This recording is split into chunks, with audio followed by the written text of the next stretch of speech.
හැමදාමත් වගේ සාදරයෙන් පිළිගන්නවා පිජන් පැරඩයිස් YouTube channel එකත් එක්ක එකතු වෙලා ඉන්න මගේ යාළුවන්ව. ඉතින් මේ වීඩියෝ එක හඳුන්වලා දෙන කැලේ පොඩ්ඩක් සද්ද ඇහි. ඉතින් වීඩියෝ එක කරලා ඉවරලා තමයි මම මේක එඩිට් කරන්න ගත්තේ. ඉතින් පොඩ්ඩක් සද්ද ඇහෙනවා ඇති. ඒව ගණන් ගන්න එපා. ඉතින් ඔන්න අද ගෙනල්ලා තියෙන වීඩියෝ එකක්. මේ වීඩියෝ එකේ කියලා දෙන්න ඔයාලගේ වහල්ට පරවිය බෑව. ඒ කියන්නේ මේ කවුරුත්ම කරලා නැහැ මම හිතන විදිහට YouTube එකේ.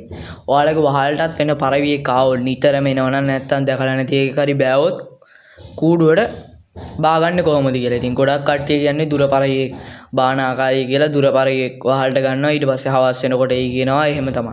ඉතින් ආකාර තුනක් තියෙනවා මම දන්න විදිහට.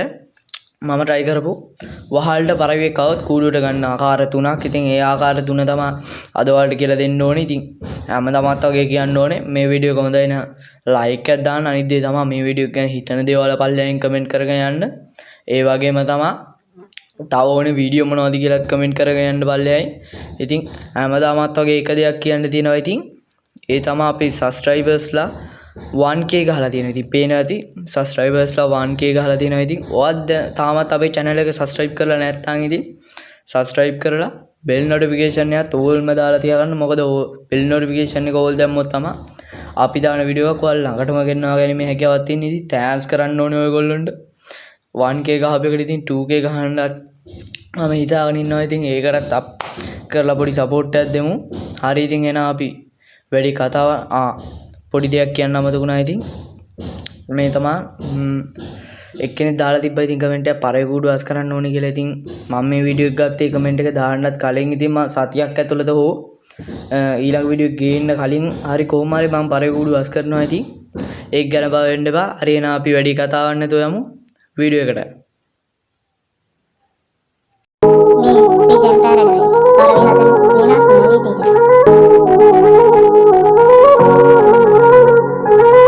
හරි ඉතින් හැමදාමත් වගේ සාදරයෙන් පිළිගන්නවා පිජන් පැරඩයිස් YouTube channel එකත් එක්ක එකතු වෙලා ඉන්න මගේ යාළුවන්ව. අද ඉතින් කියලා දෙන්න යන්නේ ඔයාලගේ වහලට. ඒ කියන්නේ ගොඩක් කට්ටිය කරන්නේ දුරිදම් පරවි බා ගන්න කොහොමද වහලට කියලා. ඒ කියන්නේ වහලට බානවා කූඩුවට බාන කියක් පෙන්නන්නේ නැහැ. හවස් වෙනකොට ඒ කියනවා. එච්චරයි. මම කියන්නේ ඔයාලගේ වහලට පරවිය බෑවත් බැරිලා දැකලා නැති එකෙක් හරි හැමදාම එනවා කූඩුවට බාන්න නැතුව යනවා වහලට බාලා.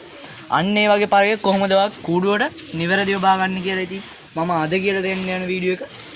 ආකාර තුනක් මම දන්න විදිහට තියෙනවා බා ගන්න. පළවෙනි ආකාරය තමයි ඉතින් normal විදිහ. ඒ කියන්නේ දන්නේ නැති මේ ගොඩක් යූස් කරන්නේ වහලට එන්නේ නැතිව පරවින්න. ඒ කියන්නේ දැකලා වන්න නැති පරවියට තමයි මේක යූස් කරන්නේ. කොහොමද දන්නවද කරන්නේ? මේ පරවිය වහලට බෑවට පස්සේ ඔයාලා නිකන් බලන්න නැතුව ඉන්නවා. බය කරන්නේවත් නැතුව ඉන්නවා. ඊට පස්සේ ඉතින් එමීට ඒක හවස් වුණාට පස්සේ හවස් 6 විතර වෙනකොට පරවිත් එක්කම කූඩුවට යනවා. ඒක ඉතින් දැකලා නැති පරවින්න ගොඩක්ම කරන්නේ ඉතින් මම කියලා දෙන්න යනවා. ඒක ඉතින් ගොඩක් කට්ටිය දන්නවා. තව ක්‍රම දෙකක් තියෙනවා. ඒ ක්‍රම දෙක ගැනත් මම අද කියලා දෙන්න යනවා. ඉතින් අපි බලමු එහෙනම් දෙවෙනි ක්‍රමය මොකක්ද කියලා. හරි ඉතින් දැන් බලමු අපි දෙවෙනි ක්‍රමය මොකක්ද කියලා. දෙවෙනි ක්‍රමය ගත්තොත් ඉතින් කරන්න තියෙන්නේ මෙන්න මේක. ඔයාගේ පරවින්ට මිදුලට විසිල් කරලා කැම දෙන්න තියෙන්නේ.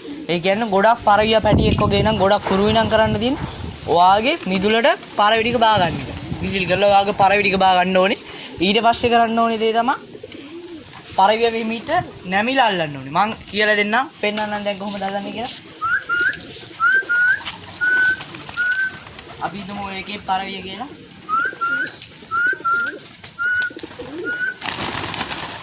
අන්න එහෙම.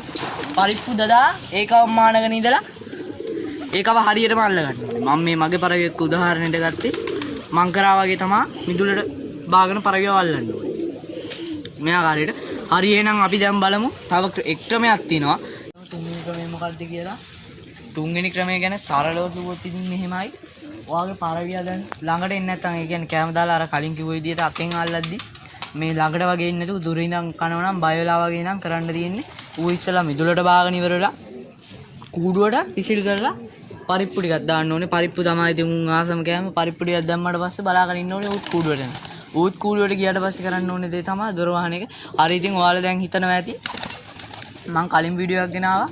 ඒකෙදි කියලා දුන්නා කොහොමද ඉතින් පරවියගේ මේ පරවිය බාගෙන ඉවර වෙලා ටේප් කරන්න ඕනේ නැහැ. ඒක පැටියේ බෑවොත් එහෙම ඔයාලා කරන්න කිව්වා. ඉතින් ඒක ඔට්ටු වෙන්නේ අර මං කිව්ව පළවෙනි ක්‍රමයට විතරයි. හවසට ගියාට පස්සේ වහන්නේ. මේ ක්‍රම දෙකෙන් මල්ලාදී පරවිය බය වෙනවා. ඒ හින්දා පරවිය අනිවාර්යෙන්ම ටේප් කරන්න. හරි දැන් අපි බලමු එහෙම කරොත් කොහොමද අපි අල්ලගන්නේ කියලා. මෙන්න මේ පළවෙනියට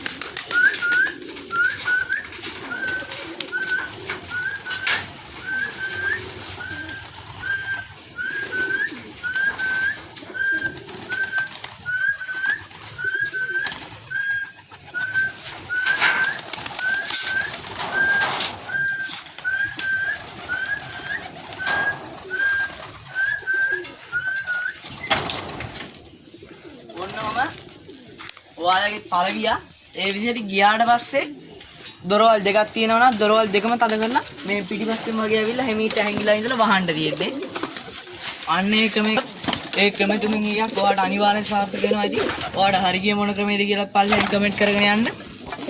අනිත් එක තමයි අපි ඊළඟට ගේනවා වීඩියෝ එක දුර ඉන්න පරිවෙත් කොහොමද ඔයාලගේ වහල්ට බාගන්නේ කියලා. ඊට පස්සේ ඉතින් ඒ වීඩියෝ එක බලලා මේ වීඩියෝ එක බලන්න කියනවා.